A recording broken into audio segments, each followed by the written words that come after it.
Amin, saudara. Amin. Nah, gitu dong. Kayak sisir rambutnya baru.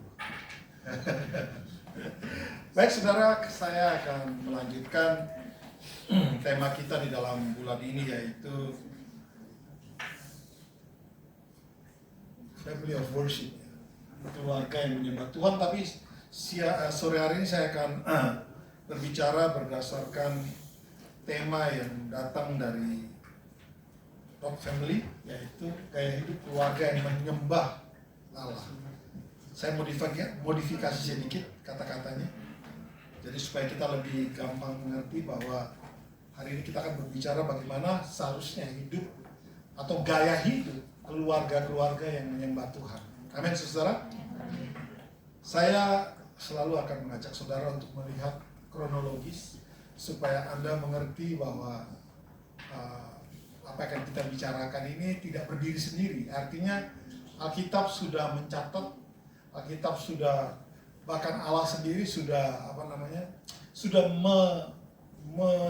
merancangkan hal demikian, saudara ya. Kalau Anda perhatikan yang minggu pertama saya berkhotbah, saya mengingatkan kita ada dua kata penting dari Family of Worship, yaitu kata family itu sendiri dan kata worship, ya, kata keluarga dan kata menyembah itu sendiri.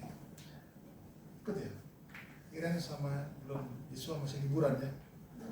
Iya, tahu belum masuk kan minggu pertama kan? Oke.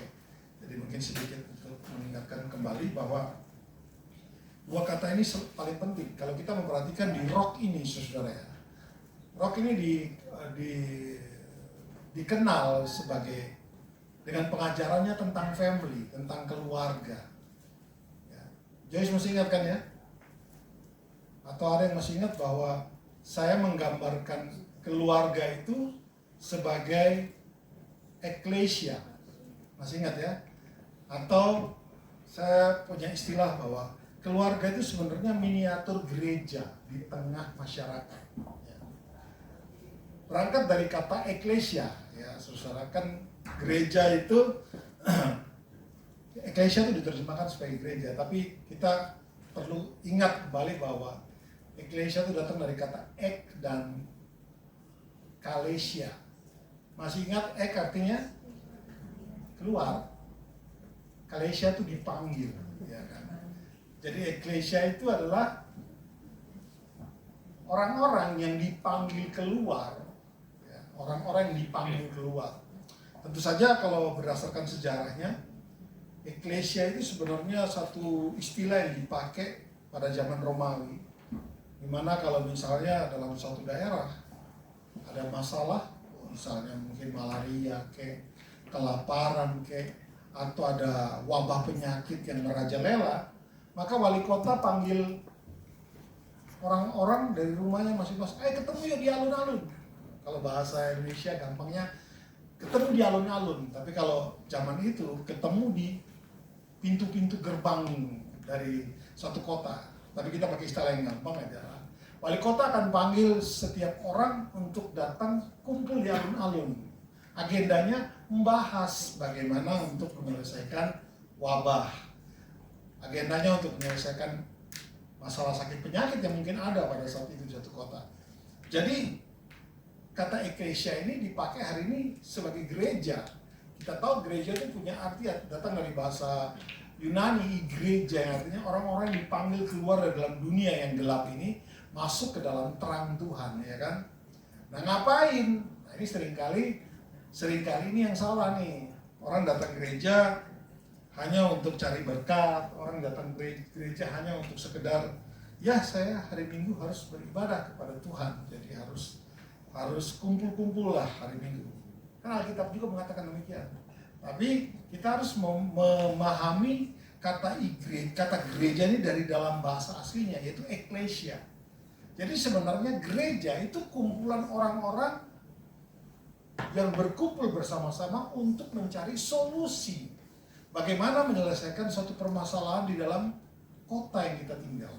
Ya saudara ya, itu penting supaya kita ini punya mindset kalau datang ke gereja itu bukan sekedar kumpul-kumpul, tapi sebenarnya kita sedang bersama-sama mendengarkan kebenaran firman Tuhan Dan bersama-sama kita memikirkan bagaimana kita melakukan suatu perubahan di dalam daerah kita. Ya. Untuk kita nggak usah repot-repot, tidak usah memikirkan yang jauh-jauh dulu. Hari ini saya percaya bahwa area yang perlu kita perbaiki nomor satu adalah keluarga kita, saudara. Dengan saudara datang hari Minggu di gereja, dipanggil keluar dalam dunia ini untuk mendengarkan kebenaran firman Tuhan, maka kita berkewajiban untuk mengadakan satu perubahan dalam keluarga kita. Ya. Amin, saudara ya.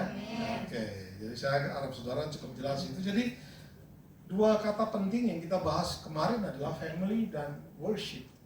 Family atau keluarga itu miniaturnya gereja Tuhan di tengah dunia yang bersosialisasi. Kalau gereja ini, gedung ini nggak kemana-mana, cuma di sini, saudara. Tapi kalau gereja Tuhan, keluarga itu persatuan antara suami dan istri membentuk satu rumah tangga, dan pada akhirnya rumah tangga ini adalah miniaturnya gereja.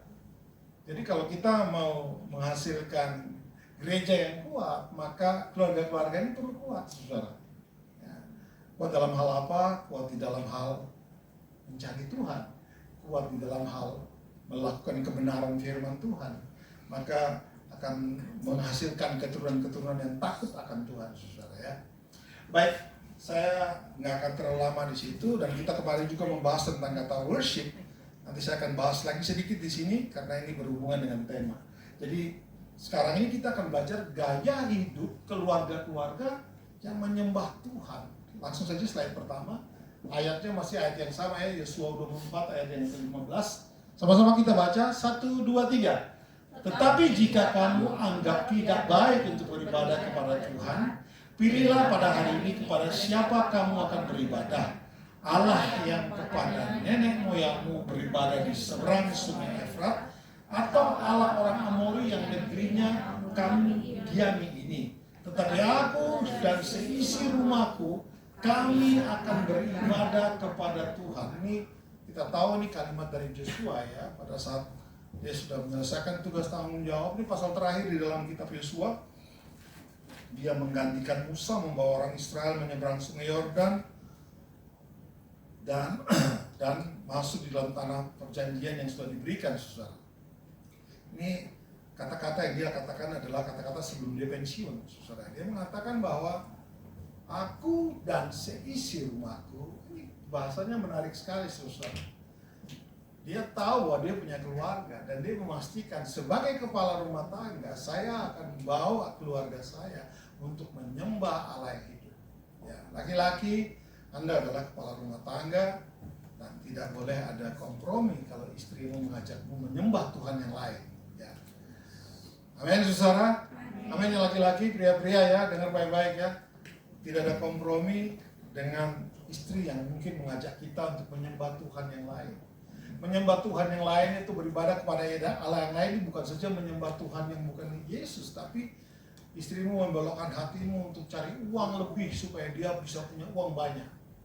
Ya, hati-hati, menjadi kaya itu boleh-boleh saja, saudara. Tapi kita bilang kalau ada niatmu jadi kaya itu harus dibuang. Kalau ada niat untuk jadi kaya itu dibuang. Tapi kalau kita diberkati Tuhan dan menjadi kaya nggak ada masalah, saudara. Tapi kalau ada niat untuk bekerja supaya kaya raya, hati-hati. Alkitab Rasul Paulus di dalam Pekan Yakobus mengatakan bahwa hati-hati. Amsal itu mengatakan hal yang sama, saudara ya. Itu jadi kaya nggak masalah. Tapi kalau kita dengan sengaja bekerja mati-matian untuk jadi kaya, ada niatan untuk jadi kaya, itu Anda sudah tidak menyembah lagi kepada Tuhan, tapi engkau menyembah kepada harta, menyembah kepada pekerjaanmu, menyembah kepada hal-hal yang bukan Tuhan. Itu salah, saudara ya. Itu adalah seperti yang si Yosua bilang, aku tidak akan lakukan itu.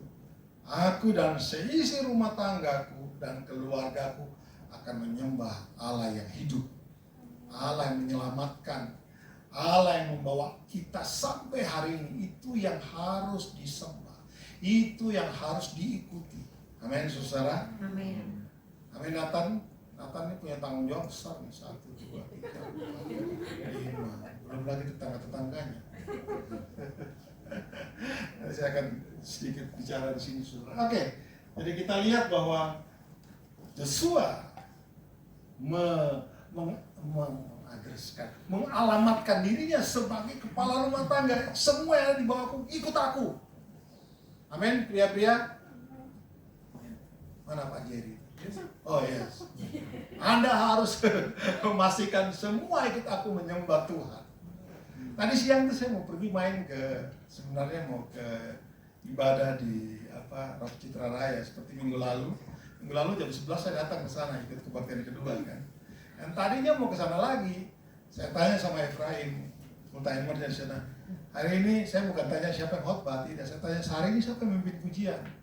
Dia bilang, Jerry Pak. Jeremia, oh Jerry. Terus saya tanya, kenapa Pak? Enggak, aku mau datang, mau rapiin kumisnya. Saya syukurin. Ternyata Jerry bilang, itu kalau hilang, maka akan banyak hal yang hilang. Kalau Simpson kehilangan rambutnya, kehilangan urapan Tuhan, dia takut kalau dipotong, kehilangan juga. Baik, saudara. Oke, Jer, sekedar memakai namamu ya, karena kamu mirip sekali sama saudaramu yang mana tuh? Nah, depanmu itu, yang sudah bertobat. Nah, itu dia. Dia tadinya persis seperti Jerry. Coba kalau ingatkan wajahnya si Dustin 2 bulan lalu, kan persis kan? Jenggot-jenggotnya, rambut-rambutnya, ketawa-ketawanya sama udah. Saya curiga kalian satu bapak, lain mama. Dan terpisah sejak baru lahir. Oke, next. Kita langsung ke ayat berikutnya. Nah, Kejadian 2:15 ini ayat yang sering saya sudah sampaikan kepada saudara. Jadi saya ingin mengingatkan kembali saudara. Karena ini penting ya. Sama-sama kita baca 1, 2, 3. Tetapi Allah mengambil manusia itu dan menempatkannya dalam Taman Eden untuk mengusahakan dan memelihara taman itu. Sudah ada Hawa belum? Belum ada. Ya, ini belum ada Hawa. Baru Adam diciptakan, dibangun jadi manusia yang hidup. Tuhan Allah menempatkan Adam di Taman Eden. Ya. Untuk apa? Mengusahakan dan memelihara taman itu. Nah, kata menyembah yang kita pakai itu, yang tadi yang saya bilang, gaya hidup keluarga yang menyembah Tuhan. Nah, kata menyembah itu ya di dalam bahasa Ibrani-nya itu ada di sini, mengusahakan atau abad. Dan memelihara itu syamar, abad dan syamar. Jadi kata menyembah ya, kata worship tadi, saudara bisa sepintas saja Anda melihat bahwa memang kata worship, kata menyembah itu tidak ada hubungannya sama bernyanyi. Ya tolong, saya masih ketemu pembicara rock yang kalau ngomong tentang ini masih orientasinya seperti memuji menyembah Tuhan. Maksudnya menyanyi itu masih keliru cara berpikirnya. Nah saudara punya gaya berpikir sudah harus dirubah terminologi kita. Kata menyembah itu bukan lagi memuji, bukan lagi tentang lagu lambat, ya kan, bukan lagi tentang air mata yang berlinang-linang pada saat Adam nyanyi Tuhan di lagu lambat, bukan itu, saudara ya. Menyembah itu kalau datang dari kata ini saja, dari kata Indonesia yang diterjemahkannya adalah mengusahakan. Ya, oke langsung balik ya, langsung saja slide berikutnya. Dan cepat saja kata abad atau ibadah atau abad ya ini juga bisa diterjemahkan sebagai ibadah. Ya. Sebab dari kata abad itu muncul kata silakan kalau terjemahkan melayani, terus bekerja, mengabdi, menyerahkan hidup kepada Tuhan yang dipilih. Dan ada satu lagi sebenarnya cuma belum saya tulis, yaitu kata abad ini kalau diterjemahkan adalah menyembah. Abad itu diterjemahkan kurang satu adalah menyembah. Jadi orang yang menyembah itu sebenarnya orang yang melayani siapa? Tuhan. Ayo kita tinggal tambahin. Orang yang menyembah itu orang yang melayani Tuhan. Orang yang menyembah itu orang yang bekerja untuk Tuhan. Orang yang menyembah itu orang yang mengabdi kepada Tuhan.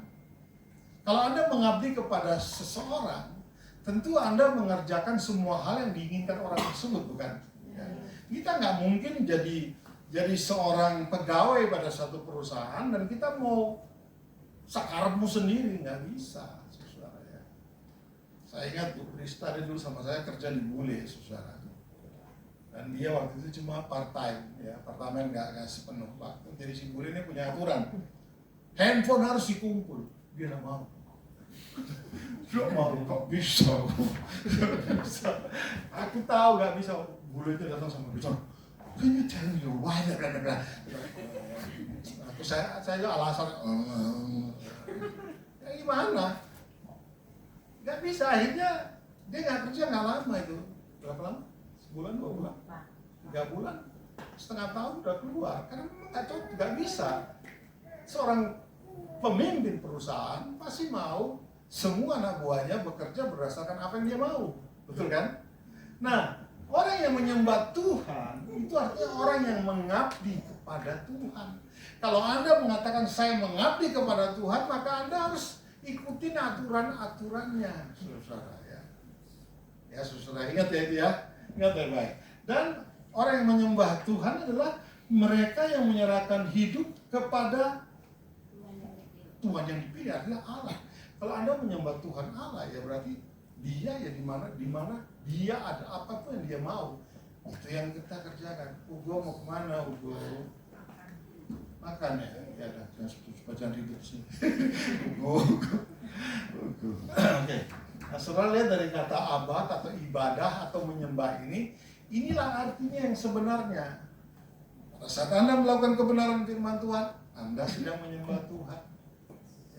Pada saat Anda bekerja untuk melakukan apa yang Tuhan suruh kita lakukan, kita sedang menyembah Tuhan. Ya.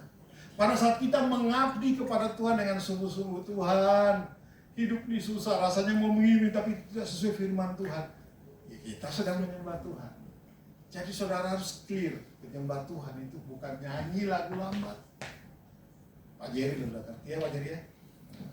Asal jangan dicukup.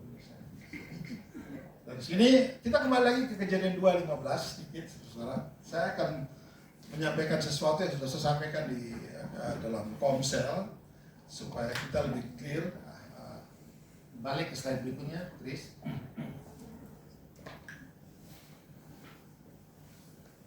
Turun. Mundur. Maju. Maju mundur. Oke, saudara perhatikan baik-baik ya. Ini ada satu kebenaran yang datang daripada ayat ini yang bisa diterapkan di dalam hidup kita ya, yang saudara bisa ambil dan saudara bisa mengerti, dan saya harap saudara akhirnya memahami ayat ini.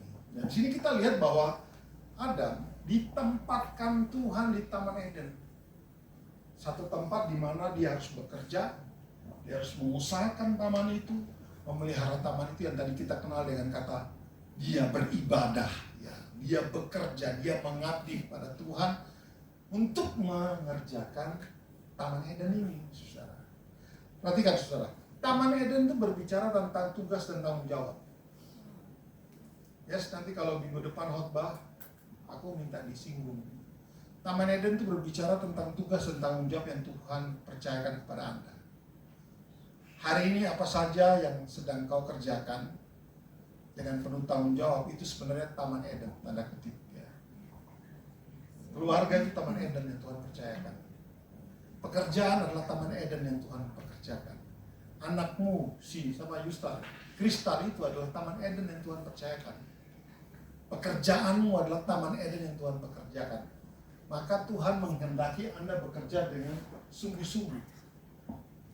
Ya. Tugas tanggung jawab mendidik anak itu tugas bapaknya, tugas orang tua. Karena itu adalah Taman Eden yang Tuhan percayakan kepada orang tua. Ya aneh, kamu punya tempat bekerja itu Taman Eden. Usahakan dan sejahterakan dan pelihara. Tentu saja ujung-ujungnya adalah keberadaan kita pada saat kita mengerjakan setiap Taman Eden yang Tuhan percayakan kepada kita. Maka Tuhan menghendaki kita berbuah. Apa itu? Ada jiwa-jiwa yang dimenangkan di situ. Ya. Nathan punya teman-teman, kebanyakan adalah orang-orang yang bukan orang percaya. Ya. Itu kesempatan buat kita memenangkan mereka. Dan itu tugas tanggung jawab kita. Ya, jangan dorong ke sana, dorong kemari. Itu ini tanggung jawab kita. Kerjakan dengan percaya, dengan sungguh-sungguh. Nah ini aplikasinya apa sih? Hari ini apa saja yang Tuhan sudah percayakan kepada saudara, Anda harus kerjakan sebaik-baiknya. Seperti Kolose 3:23 ya. Apa saja yang kau lakukan, lakukan seperti untuk Tuhan ya. Dan bukan untuk diri kita. Karena memang inilah dasarnya itu ada di sini. Adam diberikan tugas tanggung jawab di tempat Taman Eden untuk mengusahakan itu. Nah, dari sinilah berangkat kata menyembah Tuhan tadi ya. Menyembah Tuhan, dan kita sudah membahas. Nah, sekali lagi slide berikutnya. Nah, sini kita sudah lihat kata menyembah tadi berdasarkan dari Kejadian 2:15 tadi, melayani, bekerja, mengabdi, dan menyerahkan hidup kepada Tuhan yang dipilih. Ya. Jadi pada saat Anda keluar dari gedung ini, engkau hidup baik-baik, hidup menjadi berkat, tindakan-tindakanmu sesuai dengan kebenaran firman Tuhan, Anda sedang menyembah Tuhan. Ya. Itu artinya Anda sedang menyembah Tuhan. Dan lakukan dengan sungguh-sungguh. Nanti akan ada dampaknya pasti, saudara ya. Akan berdampak. Next, cepat. Jadi saya sedikit bikin definisi. Gaya hidup keluarga yang menyembah Tuhan itu artinya next, keluarga yang melayani, bekerja bagi Allah, taat kepada Allah. Ya. Gaya hidup atau keluarga yang menyembah Tuhan itu artinya, sekali lagi, arti keluarga yang menyembah Tuhan adalah keluarga yang melayani, bekerja bagi Allah, taat kepada Allah. Yang pertama. Yang kedua, keluarga yang menyembah Tuhan artinya keluarga yang mengabdi hanya kepada Allah. Ya, ini baru artinya, belum aplikasinya. Yang ketiga, keluarga yang menyembah keluarga yang menyembah Tuhan artinya keluarga yang menyerahkan diri kepada Allah, satu-satunya Tuhan yang dipilih. Ya, satu-satunya Tuhan yang dipilih. Saya pernah ceritakan kepada saudara, pada suatu waktu, kira-kira mungkin 5-6 tahun lah lalu, dia dibuatlah survei kenapa para pegawai-pegawai negeri ini yang berpangkat ini punya kecenderungan melakukan korupsi. Dibuat survei, apa yang membuat mereka korupsi? Salah satunya, lucu sih sebenarnya, dan tidak mengunderestimasikan wanita ya, tidak. Tapi ini hasil survei dan agak lucu bahwa yang membuat bapak-bapak ini korupsi adalah salah satu pemicunya adalah istrinya suka jalan-jalan di mall. Ya, jalan-jalan di mall, lihat itu, aduh bagus. Ya, tas apa yang mahal-mahal? Salah satu, kira tas tangan wanita yang mahal apa? Mereka apa? Hermes. Ya, sudahlah. Itu kira-kira berapa duit? 100 juta, 200 juta, kan gitu kan? Dia sama papanya, sama pulang difotoin, kasih tuh, wah ini bagus. Sementara suami gaji berapa? 20 juta mungkin, kalau golongan berapa itu. Sementara itu yang mau dibeli 100 juta, 200 juta. Akhirnya apa? Dia terpinculah untuk membelikan istri tercantiknya dan tersayangnya ini. Nah, kalau nggak dibelikan ya susah nanti. Bisa-bisa pindah kamar dia, bangun kamar baru karena istrinya nggak mau. Nah, ini hasil survei. Akhirnya suami korupsi. Pada saat suami bergeser daripada kebenaran, artinya dia tidak sedang menyembah Tuhan.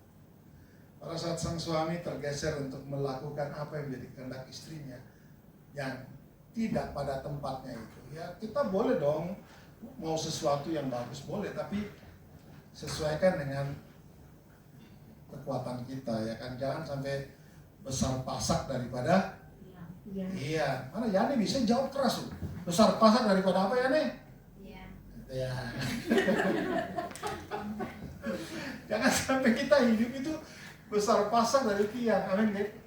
Nah, ini sekarang lagi Tuhan didik nih. Dia datang dari Bali sampai sini, udah memang Tuhan baik sekali sama dia. Langsung dapat pekerjaan. Tadinya dia sudah menyerah ini karena 14 jam. 14 jam atau 12 jam? 14 kurang banyak. 14 jam berdiri. Jadi ya saudara tahu lah di hotel kan seperti apa. Sudah mau menyerah.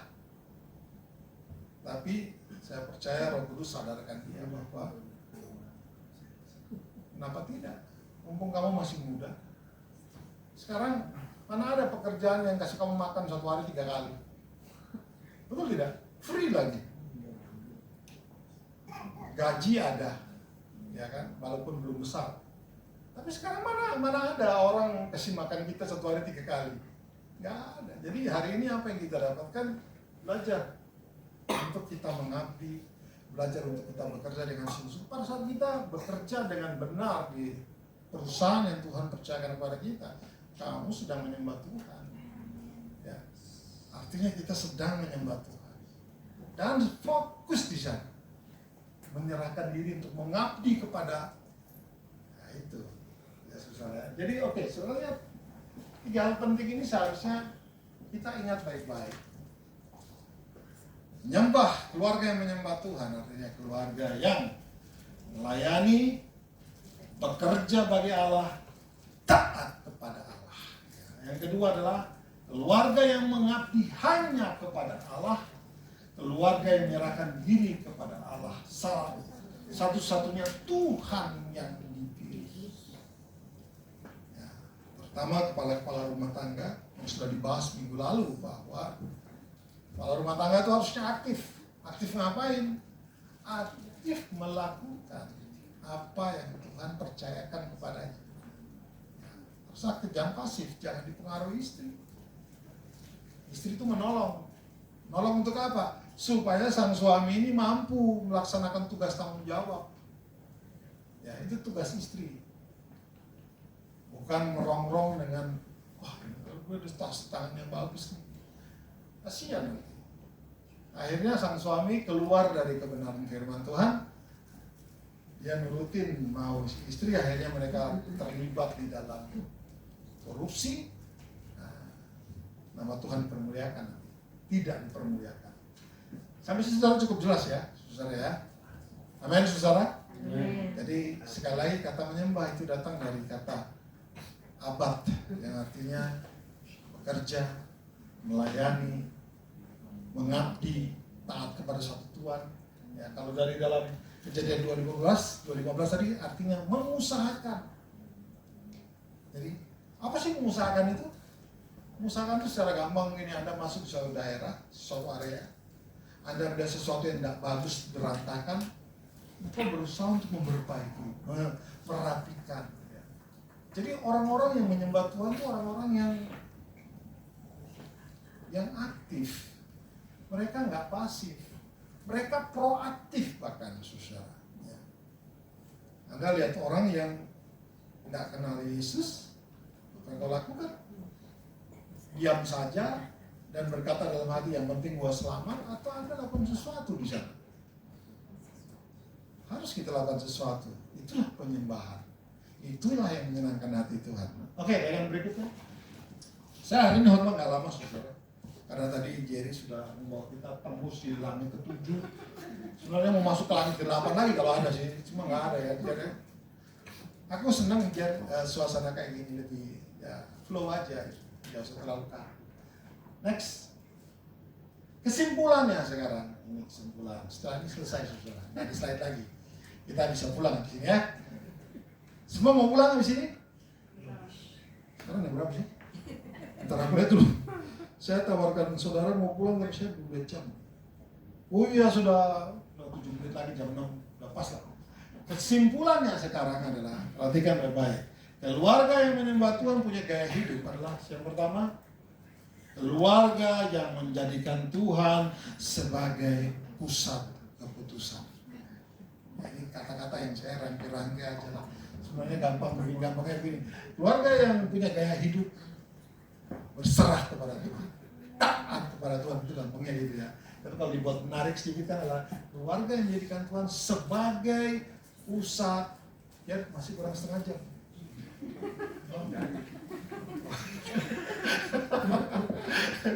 Ya, jadi saudara ingat baik-baik saja saudara. Kalau Anda sungguh menyembah Tuhan, maka Anda akan menjadi Tuhan sebagai pusat keputusanmu. Ya. Pusat keputusanmu artinya sebelum engkau mengambil keputusan apapun, belajar serahkan kepada Tuhan. Di dalam Amsal dikatakan begitu kan, bahwa serahkanlah perbuatanmu kepada Tuhan, maka Dia akan membuat yang kita putuskan itu menjadi lancar. Jangan sok tahu, saudara, tolong. Orang Kristen itu sok tahu, saudara, kebanyakan sok tahu. Kita tidak pernah tahu apa yang akan terjadi 1 menit di depan kita. Itulah sebabnya di dalam setiap keputusan hidup, engkau perlu menjadikan Tuhan sebagai acuannya. Katakanlah begini, Tuhan, aku mau melakukan ini. Engkau oke atau tidak? Itu gampangnya begitu, saudara. Sudahkah kita dalam mengambil keputusan-keputusan kita melibatkan Tuhan? Itu pertanyaan penting, saudara. Kalau kita bilang kita menyembah Tuhan, maka semua keputusan kita harus kita selalu bawa kepada Tuhan. Amin. Amin, saudara. Amin. Jangan putus-putuskan sendiri, nanti salah. Jangan pernah putus-putuskan sendiri. Masalah jodoh Anda putus-putuskan sendiri, habis nanti kita. Ya, yang masih single-single, dengar baik-baik. Dengar baik. Ya, jangan karena wah, umurku sudah mendekati ini nih, siapa saja deh. Ngawur aja. Kalau Tuhan mengizinkan kita untuk single, why not? Ya. Kalau Tuhan bawa kita untuk punya seseorang yang mendampingi kita seumur hidup, maka kita perlu dengar suara Tuhan. Jadikan Dia sebagai sumber keputusan. Apa saja yang kau putuskan, konsultasikan kepada Tuhan. Jangan jalan sendiri. Jangan sembarangan. Karena Tuhan tahu, karena Dialah Allah yang Alfa dan Omega. Dia tahu yang di ujung sana. Kita tahu mungkin ya setengah jam ke depan, 1 jam ke depan, seminggu ke depan. Tapi Tuhan tahu ujung dari segala sesuatu. Jangan berdoa dengan gaya pray until something happen. Saudara pernah dengar itu kan istilah ini push. Push itu pray until something happen. Ya, kalau nggak dijawab Tuhan pasti saudara yang bosan. Betul tidak? Ya, until sampai sesuatu terjadi. Apa yang terjadi? Ya bosan. Saudara dengar baik-baik. Ada orang mengatasnamakan sedikit keluar ya. Tapi saya akan selesai dalam waktu jam 6 pas selesai. Ada orang pakai nama iman untuk menghalalkan, untuk memastikan semuanya Tuhan pasti kerjakan bagi dia. Dan mereka bilang gunung saja bisa terangkat kok. Woi, hebat kan? Betul tidak? Siapa itu? Oh ya. Itu oh itu Yo. Saudara, saya yang ingin ingatkan hal ini, saudara. Ada yang namanya kedaulatan Tuhan, ya. Dan ada ayat-ayat firman Tuhan yang berkata begini, pada saat aku berkenan untuk menyelamatkan, aku akan menyelamatkan. Pada saat aku berkenan untuk mengulurkan tangan menolongmu, aku akan menolongmu. Jadi kalau itu secara logik saja artinya begini, doamu itu bukanlah yang menggerakkan hati Tuhan, tapi Tuhan yang memang mau berkenan untuk menolong kita. Saudara ya, saya ada pertanyaan gampang ini. Pak Jerry, mampu nggak angkat kursi itu? Iya, mampu kan? Bisa. Mau nggak angkat sekarang terus jalan kiri kanan tutup? Mau nggak? Nah, bukan berarti nggak mampu kan? Mampu toh. Tapi pertanyaan ngapain? Betul toh? Nah, saudara perhatikan baik-baik.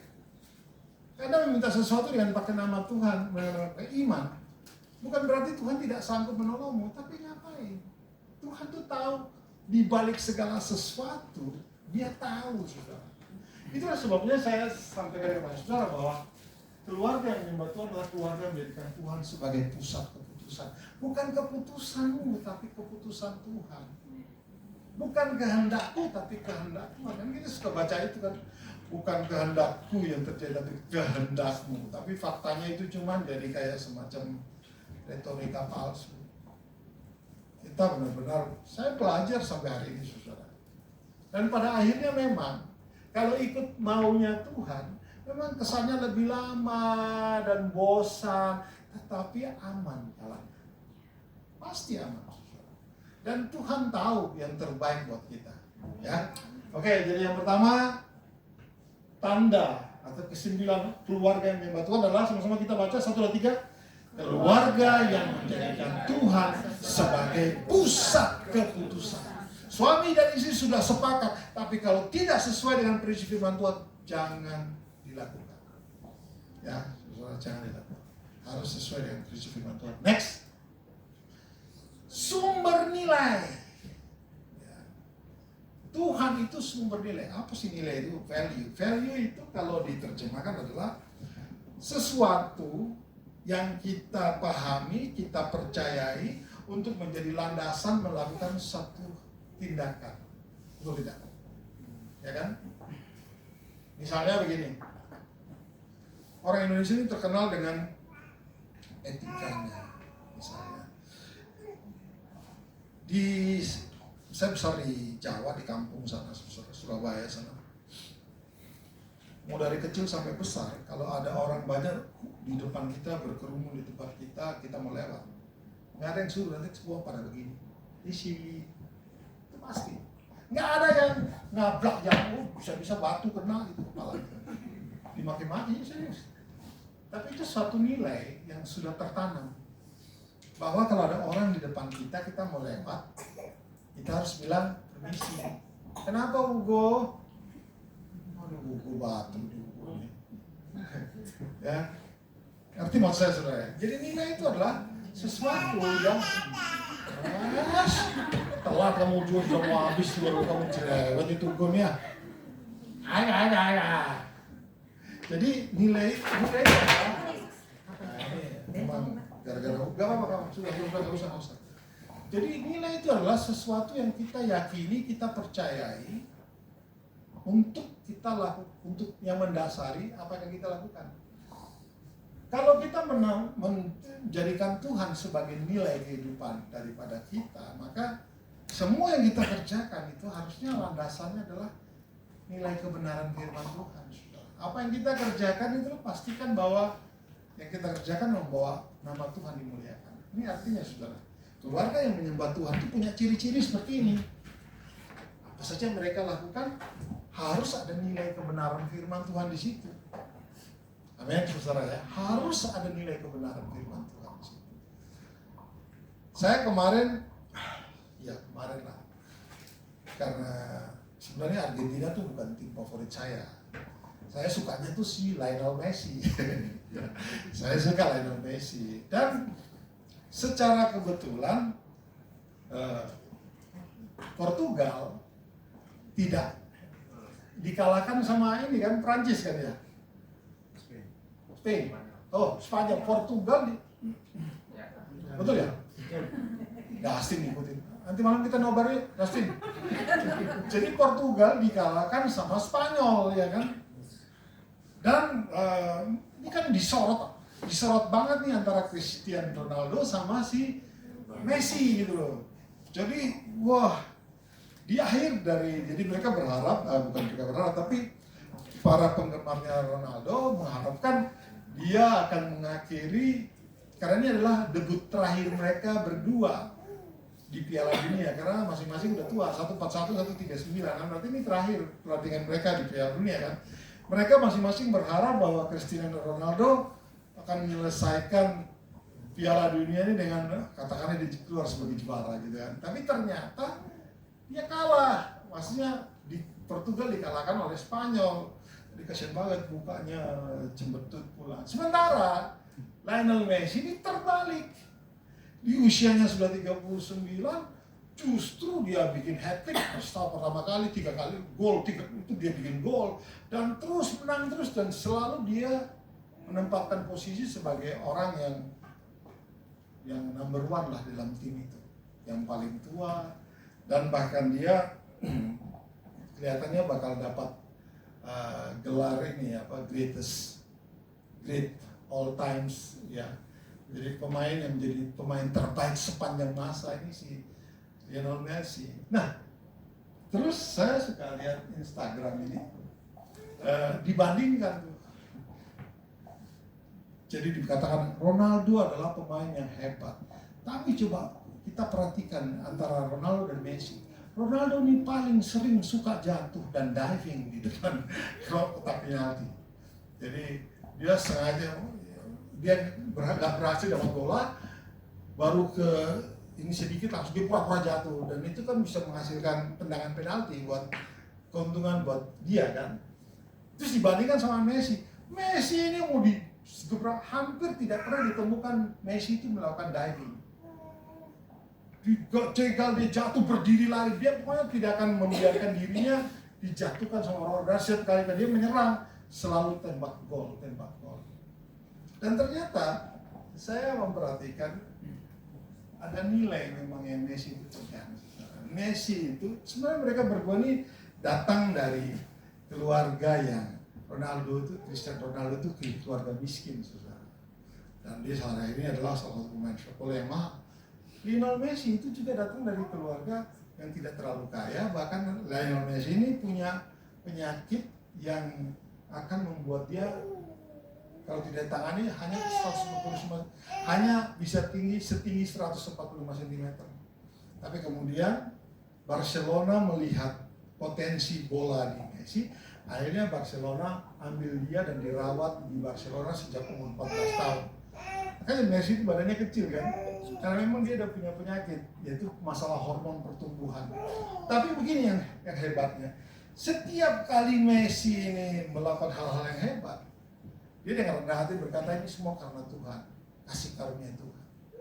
Waktu diwawancara oleh orang-orang banyak, Ronaldo ditanya sama para wartawan, "Hei,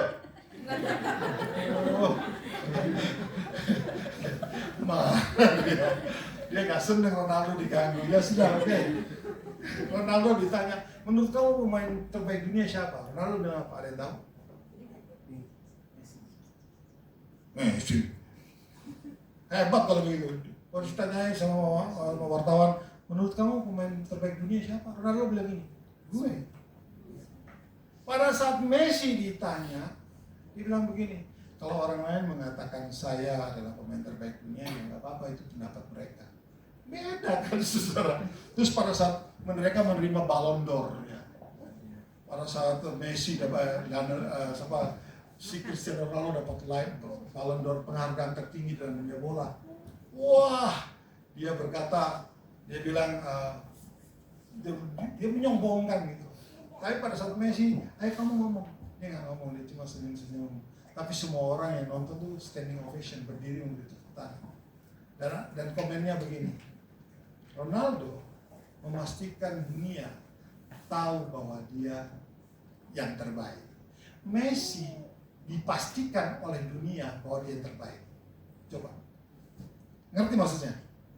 Ronaldo memastikan orang tahu dia hebat karena dia yang ngomong. Tapi Messi, orang yang nonton dia yang memastikan dia yang terbaik. Dia nggak banyak bicara. Ternyata ada nilai-nilai di situ. Dia yakin semua ini karena Tuhan. Jadi dia bisa ada hari ini. Dia selalu bilang siapa saya ini. Tapi hari ini ya saudara tahu, dan saya tidak mengajak saudara taruhan ya bisa sampai menang. Cuma saya berharap sih Argentina menang gitu ya. Oke saudara, jadi mari orang yang menyembah Tuhan itu adalah orang yang sumber nilai keputusan dalam keluarga mereka itu adalah nilai kebenaran firman. Terakhir,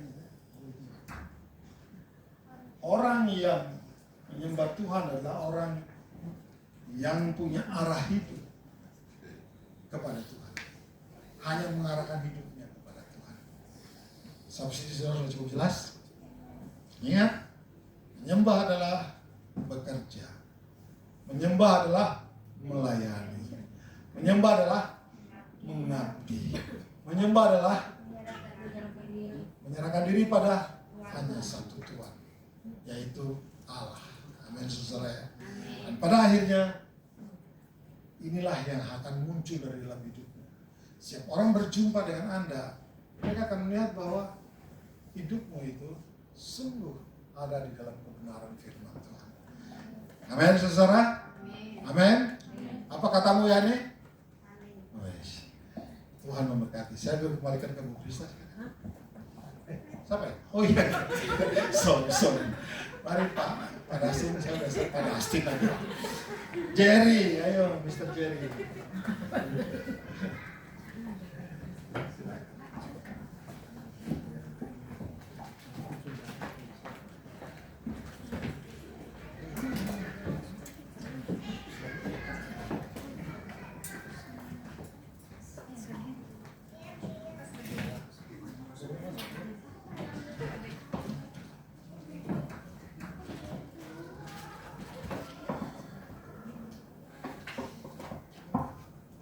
Oke, terima kasih untuk Pastor Deni atas firman Tuhan yang hari ini sangat memberkati. Ya, kita akan menyebutkan pengakuan iman rasuli. Kita sambil bangkit berdiri.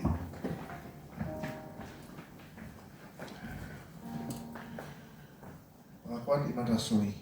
Aku percaya kepada Allah, Bapa yang Maha Kuasa, Khalik langit dan bumi, dan kepada Yesus Kristus anaknya yang tunggal Tuhan kita, yang dikandung dari Roh Kudus, lahir dari anak darah Maria, yang menderita sengsara di bawah pemerintahan Pontius Pilatus, disalibkan, mati dan dikuburkan, turun ke dalam kerajaan maut, pada hari yang ketiga bangkit pula dari antara orang mati, naik ke surga, duduk di sebelah kanan Allah, Bapa yang Maha Kuasa, dan dari sana ia akan datang untuk menghakimi orang yang hidup dan yang mati. Aku percaya kepada Roh Kudus, Gereja yang kudus dan am, persekutuan orang kudus, pengampunan dosa, kebangkitan tubuh, dan hidup yang kekal. Amin.